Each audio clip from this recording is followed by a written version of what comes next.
Thank you, Mayor, members of the council. My name is Karen Humphrey, and I too speak tonight on behalf of Sacramento area congregations together. I actually am bringing up the final part of our statements on this. We've spoken to you tonight in what may be a naive effort to get at least 3 of you on the council to reconsider your votes on this ordinance. We have told you that we think it is impractical and that it promises things to the public that you know you cannot deliver. We object to the closed door and rushed process by which it is being adopted. We have reminded you that you don't have to do this, that the alternative is to demonstrate to the public that there is a way out of this crisis. That way is by creating a comprehensive regional plan that addresses all of the actions and needs and measures that need to be taken to end homelessness. Whether or not we're naive, we believe in the serious intent of this entire council's to find humane approaches to homelessness. This ordinance, even in its compromised form, is neither humane nor a solution. Finally, we appeal to you on moral grounds. If this ordinance is implemented, it will heap additional suffering and trauma on the citizens of this city who are most vulnerable, those who have the least. All my life, I have taken it as a given that I would have a safe place to call home.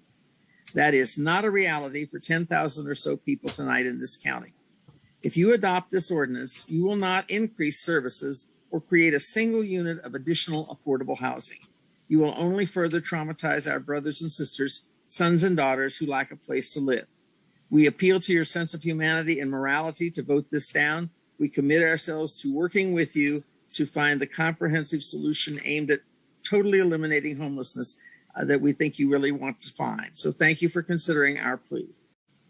Good evening, Mayor Steinberg and members of the City Council. My name is Mike Jaskey. I'm also representing Sac ACT tonight.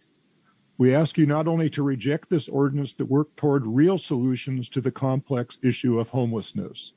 Let's commit ourselves finally to creating a comprehensive plan to end homelessness.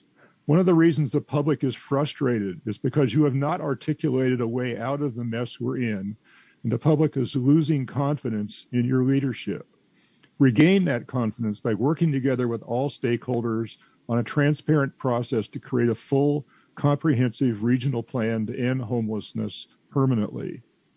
Given the wholly unrealistic timeline of creating nearly 5,000 shelter spaces in 7 months, the only way the city can possibly meet the requirements of this ordinance would be to define shelter as a plot of land in an unimproved field with few, if any, services.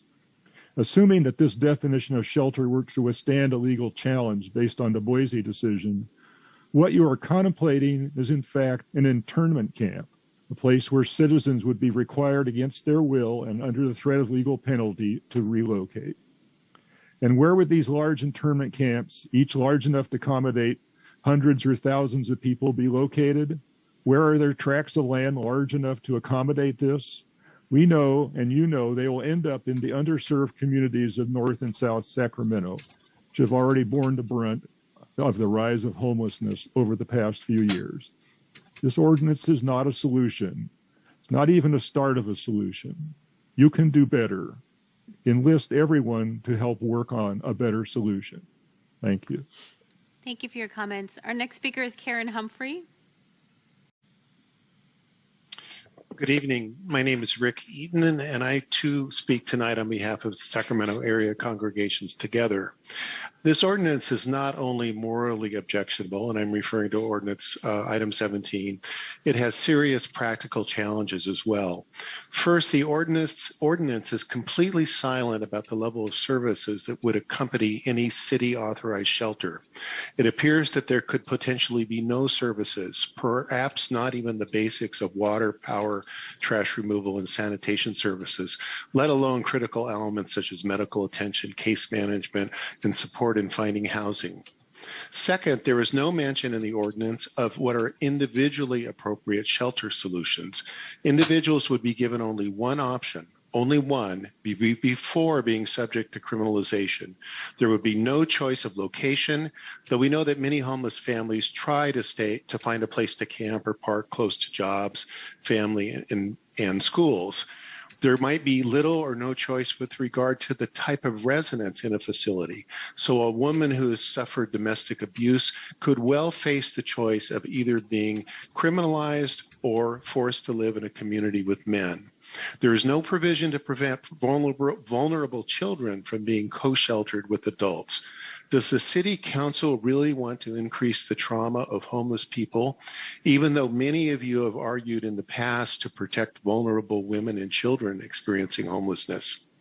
Finally, our reading of the ordinance indicates that under its terms, the city is committed to creating 4,900 new shelter spaces in the 7 months after it goes into effect. We know, and you all know, that achieving that and providing any degree of decent shelter is impossible.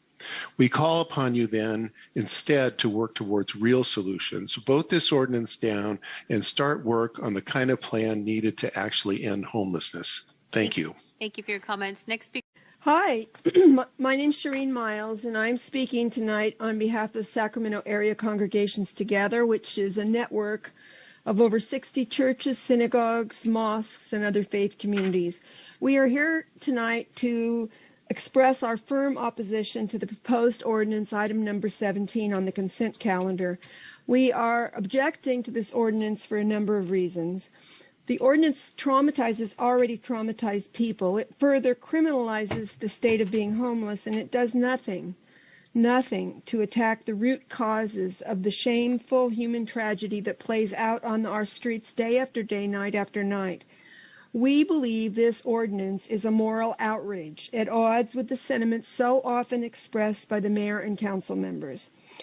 Unfortunately, with this ordinance, we have defined our problem as those people, the individuals and families who, because of a loss of a job or addiction or mental health crisis, are unable to find a stable place to live.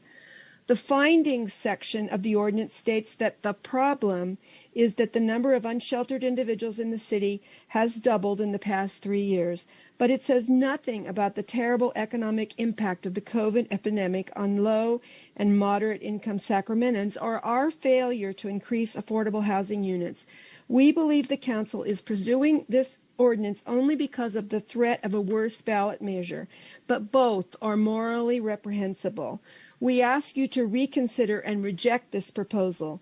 We all know there are solutions to homelessness. This council, to its credit, is pursuing many of them.